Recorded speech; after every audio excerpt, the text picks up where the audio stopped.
Hello, fitness business nerds. What's up? Welcome to another episode of the Business for Unicorns podcast. It's a new year, and I'm here with a friend who's never been on the podcast before. Tina Morin, welcome, my friend. Thank you for having me. Oh my gosh, what a treat. I've really been looking forward to this. Friends, if you don't know Tina, she is the owner and head coach at MSC in Massachusetts.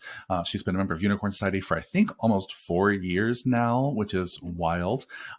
Tina is known as being a ball of fucking energy. She's always a good time. and she's been crushing so many areas of her business over this last year. So I'm so excited to have her on the podcast and share a little of what she's been learning and a little bit of how she's been crushing it, so we can help all of you crush it as well. So thanks again for doing this, Tina. Maybe start off, say a little bit about what is MSA, say a little bit about your gym, and if you want to, a little bit about 4 years in Unicorn Society. That's amazing. So go for it. Awesome. Yeah. So my name's Tina Morin. I own MSC Strength and Conditioning in Weymouth, Massachusetts. And MSC is a small group private training facility. So I always tell people that seems confusing to non-fitness people. So it's like small group training with our private training with buddies. So we have 8-to-1 is our ratio, 8 members to 1 coach. We have sessions kind of all throughout the day, and we're kind of a one-trick pony these days. That was one of our big successes of last year, was dialing back all the services to just offering that one service. We do still offer some private training, but we're closed off to accepting any more new members to that. I've been in Unicorn Society for almost 4 years. Almost 4 years. Wow. I know. Yeah. Thank the Lord. Yeah. Well, for listeners out there who've thought about joining, and just like, this is a mini commercial, but why stay for 4 years? I often tell you this when I renew, that I would light my hair on fire and live in my car before I left Unicorn Society. But truly, I think I take advantage of it a lot more than maybe even some of the members. I call up a Unicorn Society member. I say, like, I'm sending out the unicorn signal, like the bat signal, once a month, and harass someone for some sort of help with something. But just the accountability, the push, the education, our bi-weekly calls have been huge for me. I never miss them if I can help it. Just hearing other people's experiences and being able to get some feedback on what you are thinking is super helpful, and sometimes a slap in the face, which is often what I need, or a shake, just to do the thing that you kind of know you should be doing. But there's also times when I'm just like, I don't know what the fuck to do. I have no idea where to start. And someone has been there. I mean, we're pretty big now. So someone has been, I feel like I'm a younger business in the Unicorn Society. I've been in business 7 years, and many of the members have 10, 15 years experience in this. So they've just done the things and know the things. So yeah, that's a really good way of putting it. It's just like, at least once or twice a month, it's easy to put up the bat signal, ask for help. And there's, if not one of the coaches, someone in the group has had that experience and can help you through it. So I'm so glad that you stayed in the group, and thanks for sharing. Let's dive in. There's a few topics we picked to cover today, because there's been a few ways that I've just been watching you really crush it throughout 2022, and hopefully continuing through 2023. And one of the things that you've been doing so well, that I talk about a lot on this podcast, is building partnerships with people in your community to help generate leads, to help improve and expand your reputation. And so can you just talk to me a little bit about it was probably at the beginning of 2022 when you really maybe started hitting the ground running with this. So you could talk to me a little bit about when you first started trying to generate partnerships. Where did you start? I started mostly trying to really kind of up the ground game, as people say, because I was super sick of social media ads and paid ads. I was like, I'm over this. I was not getting good leads. I was getting people in, but they weren't the right people. So I had good, prior to COVID, had some good success with just working with some local things that I like. We're kind of a gym that likes to do things out in the community, and we hadn't been able to do that in a while. And we start with things that we had done before, which worked for us, and things that my members like to do, and that is to drink outside of the gym, usually. A lot of our members are obviously very health conscious, but they also like to our tagline is like, get strong and have a good time. We're not really, we're about balance. So we started with breweries and some other kind of just small local businesses, just to kind of get the word out, like doing kind of events with everyone together. So having things that are completely outside of fitness. And we started with events that were fundraisers for a local dog organization, a rescue league that we work with. And that's kind of how we started. And I got a lot of leads from just like we called it muscle up, save a pup. Got a lot of leads from that years ago. So that's kind of how we I love it. got Baby to start. Muscle up, save a pup. That's adorable. You're also really good at naming these. So throughout this, I want to make you share all the names of them. So before we get into how the actual events work, how you actually build win-win kind of partnership opportunities, can you just talk a little bit about how do you choose your partners? You kind of started to talk about this a little bit, but if you can take it the next step, you mentioned breweries because that's what your clients like to do. So how else do you think about choosing the right kind of partners? Yeah, I think about, there's different kinds of partnerships, and we started with just kind of the brewery, but then I wanted to think about, okay, like that's something that we could do, get a lot of leads all at once. I know the business owner, they're good people, they're friends of mine. They know what I do and they like what we do. And then I kind of thought about, all right, well, where else could we just get eyeballs out in the community that might be not a lead generator now, but just kind of people that I know that are not, again, completely not in fitness that I want to learn from. There's people that have been in the community for 20 years, like for example, a local pottery. Actually, the name of it is Local Pottery, but they're a pottery shop that we're next to our old space. I don't necessarily get a lot of leads from there, but she promotes me constantly and she talks about me. And there's that kind of partnership. There's partnerships with inside the fitness realm, like physical therapy. That's another partner that we kind of have been really successful with over the past year. So we have these partners that we are like-minded in the fitness industry, our physical therapy practice that we work with, and some other people that we do workshops with. Then we have people outside that we just see clients out. I hear people asking about them. I see people going to them, on the weekends. My friends that own the brewery say like, oh, your members are in here. So people wear the sweatshirts in the gym. Like, oh, you like that brewery? Where's that? Or where's that winery? Is that a new winery? Whatever. Again, mostly around booze for us. Mostly drinking. Mostly drinking. Doesn't have to be for you. And then there's just other things that, we have a lot of local business owners in the gym. And I started trying to get all of their information, having them do pop-up shops in the gym. Again, it doesn't give you a lead today, but it might give you one tomorrow or maybe a couple a month, and just gives you exposure because they promote you on their local social media and all that. Well, I just think that it's so smart. So many people only focus on that one category of other fitness, health, wellness related people. And it's not a bad place to start. It's good to have physical therapists, chiropractors, massage therapists in your network. I think that's great. And sometimes they have a built-in kind of reason to refer you and bring people your way because it's a win-win when you can help each other help your clients improve their wellness. But I think that's those other categories that people often overlook. And I'll put them in two buckets I heard from you. One is just places where your clients go to drink or shop or hang out or buy their clothes or get their coffee or get their haircut, right? All of those places are important. Sometimes they're your clients at the gym and sometimes it's where your clients go.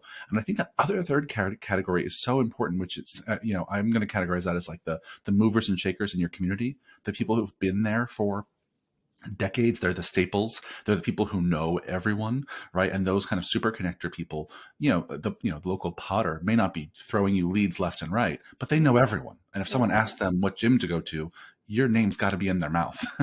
So I just think that that's so smart. So I think it's a huge takeaway, listeners. If you haven't considered all three of those categories, like that's your takeaway already. So let's talk a little bit about how do you actually craft the opportunity when you find a partner. So maybe use a brewery as an example. Like what's an actual event look like that has you walking away generating leads?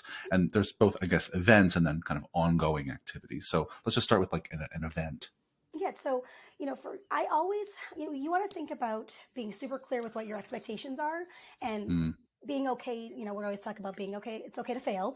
Some of these things might be a bust, and it's kind of a bummer that if you put all your eggs in one basket and you're like, I'm going to get 40 leads from this, and you show up and 4 people show up. So, working with the upfront, kind of figuring out something that's important to the brewery or in my case, the brewery or the vendor or whoever you're working with is important. So for example, I like to lead in with a charity event, and I ask that person, like, what charity is important to you locally in the community? I mean, it can't be something that's like super far off from your core values, but usual charitable donation, charitable events aren't going to be like something you don't want to take part in, generally speaking. Yes.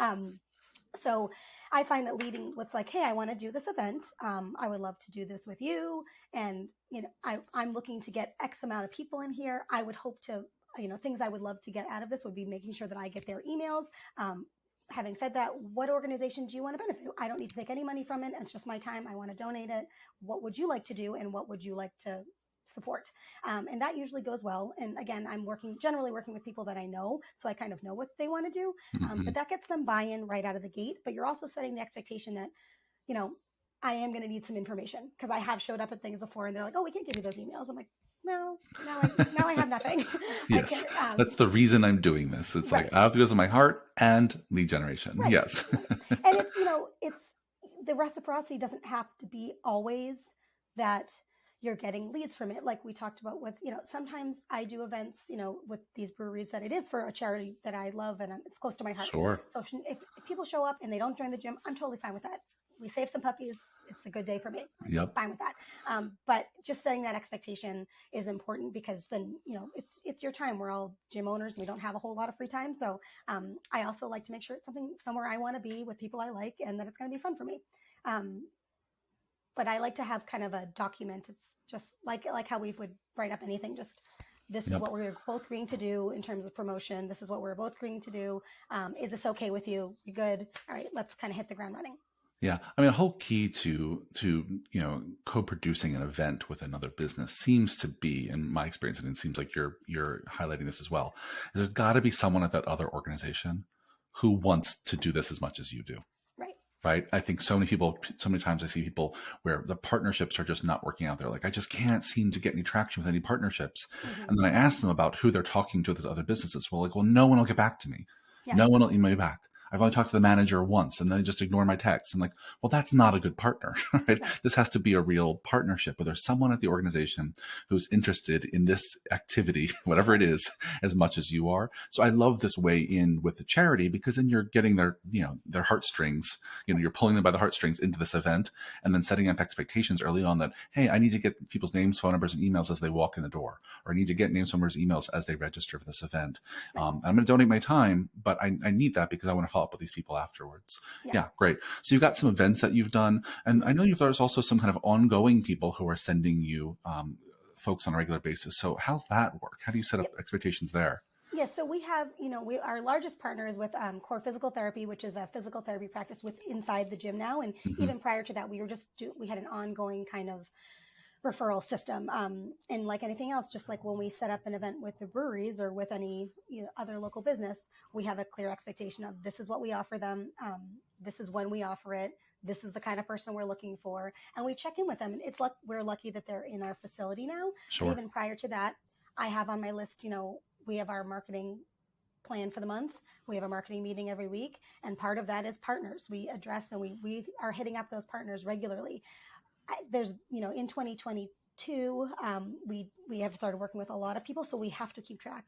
Mm-hmm. If we don't keep track, then we don't reach out. And again, we want people that are going to be, if you're going to be partnering with someone kind of on this level, they have to be in it all the way, or it's not necessarily a reciprocal partnership. Yeah, I want to pause there because I think listeners, this is the thing I see everyone miss. They think of partnerships as like a booty call or like a friend with benefits that you can just like once in a while pick up the phone on Saturday night when you're by yourself. Mm-hmm. I'm sorry for this analogy, but this is what it feels like. No, I'm going to use that now forever. Yeah. So and you just like booty call the business to say, hey, I'm ready now. And that's not how this goes. It's an actual relationship that needs to be cultivated over time. So this idea that it's a part of your weekly meeting to touch base with some of your key partners, like that's what this looks like, right? Because then you have a partnership with them that not just is for one event or two events, but it's for 10 years. 10 years of events. And it's on an ongoing basis. A reciprocal win-win relationship is really the ideal here. You're going to get that with every single partner? No. There's probably some that maybe are going to be seasonal or some that are going to have peaks and valleys because their business has peaks and valleys. But as a whole, I just think that's so key, Tina, that, that's part of your regular routine to reach out to them and continue to cultivate that relationship. So once you do generate a lead from a referral or from an event, can you talk a little bit about your follow-up process with that lead?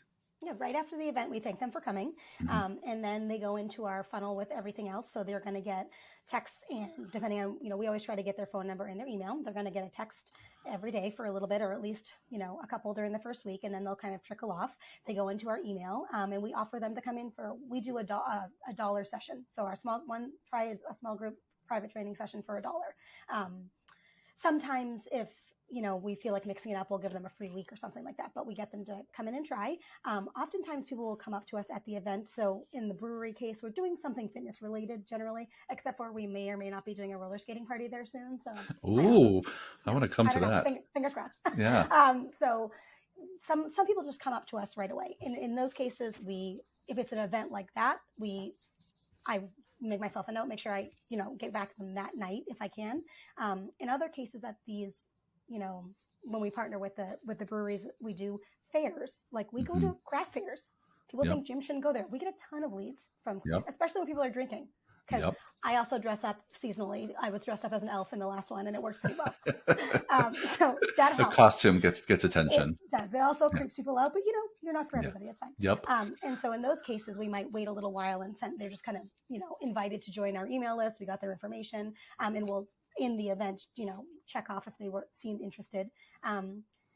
It kind of depends on the event that we put on and how frequently we're going to pursue the member, but everyone goes into our email list regardless. Yeah, amazing. Let me just repeat that for folks. One is that you follow up with, regardless of what event or where it came from, you follow up the person right away.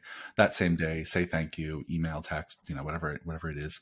And then immediately the next day, they get into a follow-up sequence of emails and texts, and I imagine some phone calls, just like you would anyone who opts into a website, et cetera. And you treat them like a lead until they say, leave me alone, or your process is over. And everyone goes immediately into the emails. You're going to be nurturing them in your email lists. Yeah, fantastic. So zooming back out for a second, I think that one of the big challenges I see people have starting partnerships is really in that initial starting phase. And clearly you've mentioned a few here where you've had friends there and you've had a connection.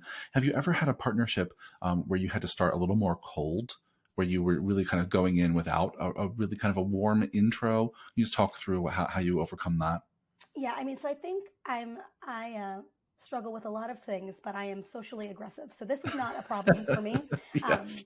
Yeah, I aggressively friend people. And if it's a business that I like or clothes that I wear, or, for example, we did a fair at the brewery recently.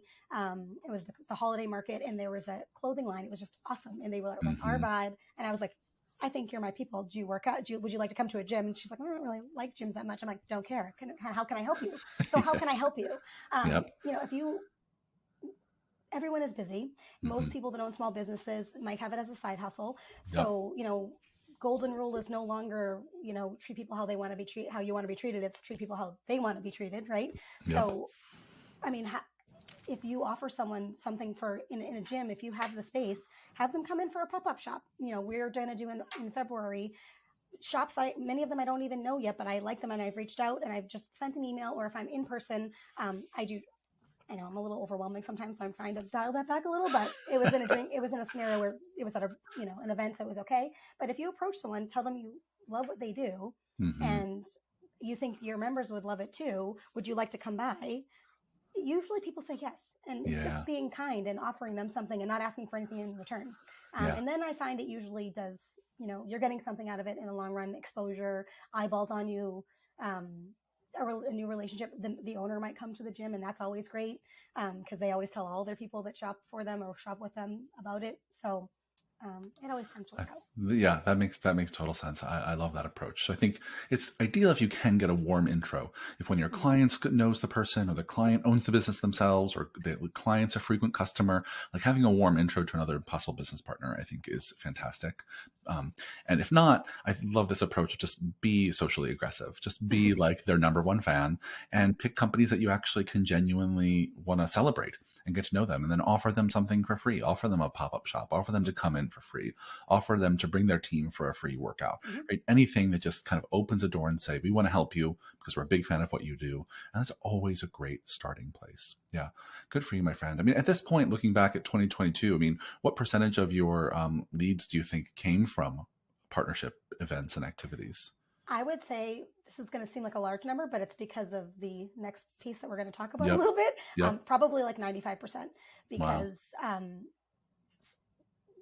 we've done a lot. So we had a lot of pulls in the water. Again, we do some one-off events.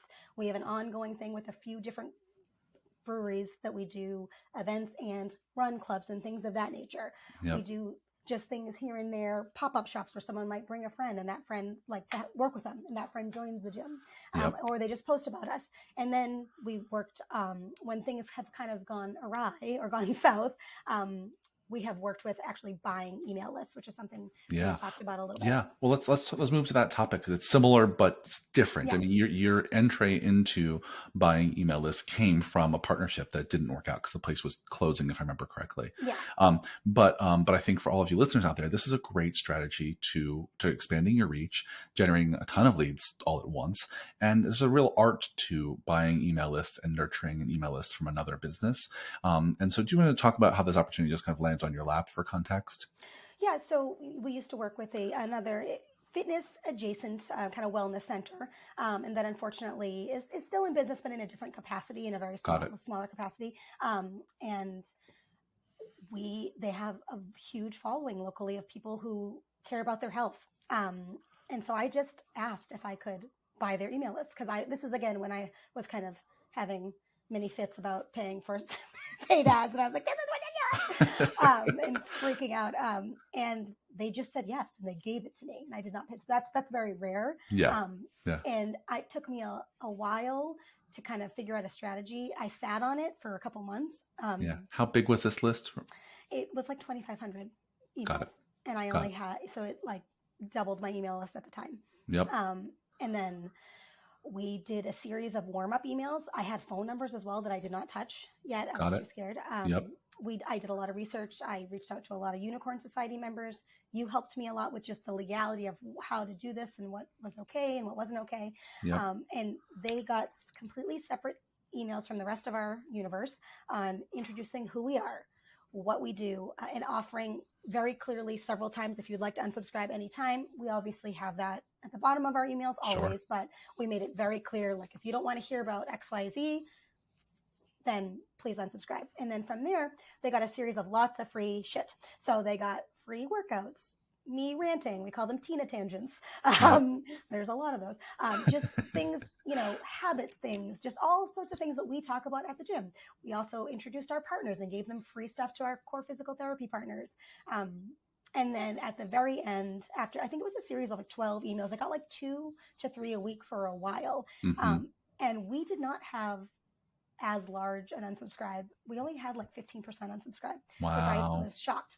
That's huge. I mean, I'm sure since then it's been more. Huge. It's been like hugely great. Like that's amazing number to have for a new list. I was expecting to have like 3 emails left. And I was like, these 3 people love me. Great. But at the end of the day, it took me, I spent a deep work block to write all the emails, a couple hours, and that was it. And so even if I had purchased it, that's still a better return than I would have gotten through Facebook or something. So that's amazing. I mean, to take in this case, your case for free, but even if you paid a couple $1,000s for it, which would have been the kind of going rate for this kind of email list, it would have been so worth it to add 2,000 really qualified leads to your list because they're local. Mm-hmm. They care about their health and wellness. They already paid for a wellness service or something similar nearby, right? And the fact that you added that many people to your email list is such a huge boon, and you did it so thoughtfully, right? I think for listeners who are interested in this approach, one, expect to pay for the list, and two, this model that Tina just described is a really great kind of roadmap to follow, which is really treat this like a whole different dating process, right? This is not just like you captured a lead. This is a low, slow burn, right? Where you offer them a lot of value. You really warm them up. You introduce them to you and your team and your community and your partners. You give them free value. You give them free actual things. Mm-hmm. And then at some point down the line, you offer them a chance to interact or engage or come in. And so bravo, my friend. Yeah. How is conversion from that list going so far now that it's been several months? It's going well. So right off the bat, we got I think it was 15 leads in, like the first 3 emails went out. And then we halfway through, we offered in the PS, PS, if you'd like to try us. And I think we had, 8 conversions from that. And then since then, they went into our regular email cycle. And I will say I'm very, very, very consistent with email marketing. I do 2 emails a week. Have done that nonstop since the beginning of 2022. Mm-hmm. So, and I'm always doing a PS. And since then, we've had a lot of leads kind of trickle in from that. And then we ended up using the phone numbers for a one-time tech splits for our launch when we moved into our new space, Mm-hmm. and we got like 20 people from it, like 20 new Wow. members. Yeah, which Yeah. was And crazy. it's so brilliant because that text play wouldn't have worked if No, you hadn't been all up in their inbox a couple dozen times beforehand, yeah. right? So like you've just played it so smart. Bravo, my friend. I think that's such a great strategy. Do you think you'll do some more list buying in the future? Yes, well, I already have done another one Yep. with another partnership that I wouldn't say didn't work, but it's a local sports complex. We are Hmm. not a sports athletic training facility. Yep. We don't train athletes. And we did trade my old kind of legacy list with them after trying for 4 years to try to do something there and be showing up with one other person that doesn't want to join the gym. Um, I tried really hard. And after we kind of sat down together, I brought that up as a trade scenario, and not as large a conversion yet, but not a huge unsubscribe. So if they're willing to listen to me rant regularly, maybe they'll Yep. come. That's That's good. That's good amazing. news. Yeah. Good for you. And the thing I love with the strategy is it keeps it so hyper local. You're Mm-hmm. leveraging the work of other local business owners and other existing communities instead of doing this, this kind of massive play on social media, which can Right. work, right? People can grow great businesses using paid social media ads, Right. or Google ads, and Google ads, I should say. But I love the fact that almost all of your leads in 2022 came from these other more local grassroots strategies. So Mm-hmm. bravo, my friend. I think these tips and strategies have been so valuable to share with our podcast listeners because more and more people, I think, should be growing their gym this way. And we're at time. I want to keep going. I have a million more things to ask you, but I'm going to be disciplined and stop and say, thank you, Tina. This has been so, so valuable. I really can't wait for people to hear this podcast because I think it's going to blow them away. As we wrap things up, is there anything else you want to share? How do people find out more about MSC? How do they follow you? How do they get their hands on some of those Tina tangents? Oh boy, sorry in advance. You can follow us at MSC_strength. If you would like to go back to December and see me in an elf outfit every day, that was a big hit. And then my personal is Tina V Morin, and our website is mscstrength.com Amazing. for shenanigans. For more shenanigans. Yeah. Well, thank you for this, Tina. And listeners, go listen to Tina. You're doing such great work, my friend. So thank you for sharing your wisdom and experience with all of us today. Thanks for having me. It was so much fun. Yeah. Listeners, if you enjoyed this podcast, please leave us a 5-star review everywhere you listen. And if you want more content like this, let me know what you want me to talk about. Email me, michael@businessforunicorns.com. Go have a kick-ass day, and I'll see you on the next one. Bye.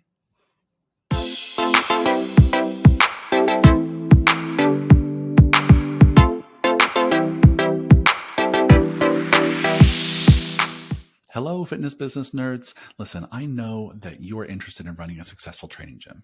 If not, you wouldn't be listening to this podcast.